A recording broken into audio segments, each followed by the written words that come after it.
अगर मन शांत नहीं है तो गौतम बुद्ध की एक कथा हमारी परेशानियां दूर कर सकती है। यहाँ जानिए मन की शांति से जुड़ी कथा। कथा के अनुसार एक दिन गौतम बुद्ध से मिलने एक पंडित अपने शिष्यों के साथ पहुंचा।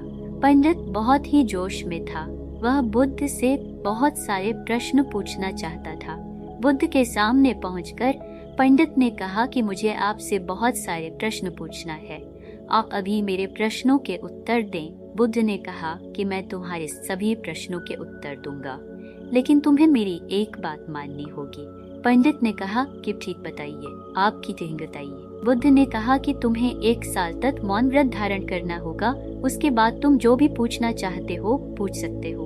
वहीं बुद्ध का एक अन्य शिष्य भी खड़ा था। ये बात सुनकर वह हंस रहा था। पंडित ने उस शिष्य से पूछा कि तुम हंस क्यों रहे हो? बुद्ध के शिष्य ने जवाब दिया कि कुछ साल पहले मैं भी तुम्हारी ही तरह यहाँ आया था। मेरे साथ भी मेरे अनेक शिष्य थे।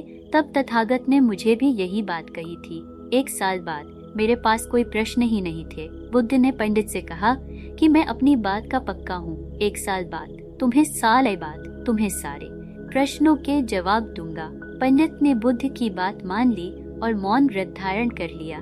धीरे धीरे वह मौन की वजह से ध्यान में उतरने लगा। उसका मन भी शांत होने लगा। सभी प्रश्न खत्म होने लगे। 1 साल बीत गया।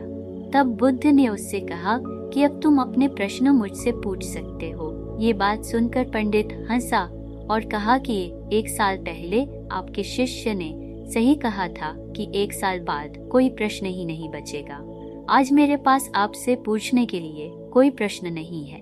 बुद्ध ने कहा कि जब तक किसी व्यक्ति का मन शांत नहीं है, उसके मन में ढेरों प्रश्न उठते रहते हैं, उसकी परेशानियां बनी रहती हैं। मन की एक अवस्था में प्रश्न होते हैं और दूसरी अवस्था में उत्तर होते हैं। झूठ की वजह से हमारा मन उत्तर की अवस्था तक पहुंच ही नहीं पाता है। मौन की वजह से हमारा मन दूसरी अवस्था में पहुंच जाता है, जहां हमारे पास उत्तर ही उत्तर होते हैं। दोस्तों, ऐसे ही प्रेरणादायक कहानी सुनने के लिए हमारे चैनल को सब्सक्राइब करें। धन्यवाद।